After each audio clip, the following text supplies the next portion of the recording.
How do you tell the story of a state? How do you capture the successes, the struggles, and the contribution of a diverse group of people? This was the challenge which confronted the dozens of individuals charged with overseeing the creation of Alabama Bicentennial Park. One of the signature features of the multi-year celebration, the founding of the state in 1819, the park represented a signal achievement. Dedicated on Alabama Day, December 14, 2019, it is one of the largest outdoor public art installations in the state since the New Deal. In years to come, it will stand as one of the physical legacies of Alabama's bicentennial commemoration. Inside the park, marble bases hold 16 bronze sculptures in stunning high relief, each depicting a moment in the history of Alabama. Plaques below the sculptures place them in context and narrate the story of the state. Beginning with the land that would become Alabama and tracing its human history through 2019, the images and text reflect a rich, dynamic past filled with challenge, change, and accomplishment. They represent every region of the state and Alabamians of many backgrounds. A 2017 act of the state legislature authorized the park's creation, intending that it recognize the promise of Alabama and its remarkable people. Equally important to the scope of the park was its location, a green space in the shadow of the state capitol at the intersection of Dexter Avenue and Bainbridge Street. This is important ground. For generations, Alabamians have come to this spot to petition their government, to celebrate, to protest, and to call for a better future. An oversight committee determined the design and content of the new public park. Its membership came from the leaders and professional staff of state agencies, including the Bicentennial Commission, Department of Archives and History, Finance Department, the State Council on the Arts, and the Alabama Historical Commission. The City of Montgomery was also a vital partner. An advisory committee comprised of Alabamians of diverse backgrounds provided guidance throughout the creative process. To say that Alabama Bicentennial Park was a team effort seems a great understatement today.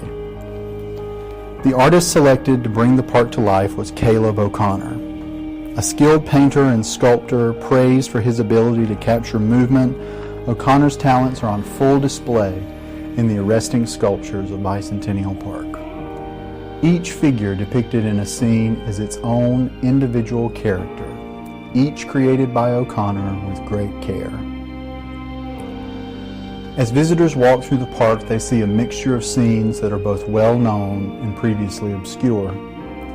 These equally important, quieter moments reveal an important truth about history. Those who fix their place in it oftentimes do so unaware of the effect their actions will have. But they continue. They persist. Alabamians are a rugged people. When newly freedmen gathered in Florence in April 1867 to nominate the first African-American man to serve as a county registrar, they knowingly did so in a time when exercising their right to vote was an act of courage. A generation later, amidst a constitutional convention called for the explicit purpose of taking the vote away from African Americans and poor whites, suffragist Frances Griffin stood before the delegates and urged them to consider another way, to add Alabama to the group of states allowing women the right to vote. From the gallery above, other women cheered Griffin's speech. They waved white handkerchiefs and made their presence known in the halls of their government, a government which did not yet recognize them as full citizens. The stories of Bicentennial Park are ones of determination for a better future.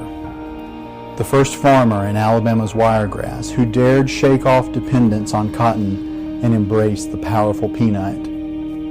The African-American war workers in Mobile, separated from the other shipyard employees because of Southern politics and their race, who nevertheless built a tanker ship in record time. Voting rights activists on Selma's Edmund Pettus Bridge, knowing what lay before them, yet marching boldly forward. Scientists and workers in Huntsville determined not merely in their ability to reach the stars, but to then return to Earth. The hope of those who work to make the park a reality is that generations of Alabamians to come will see in it their stories reflected, that they will learn from it, take to heart its lessons, and then be inspired to make Alabama's future strong and vibrant. At the beginning of Alabama's 3rd century, the closing lines from the park's panel seem truer now than ever before. The past is a lesson. The present is a time for action. A better future beckons.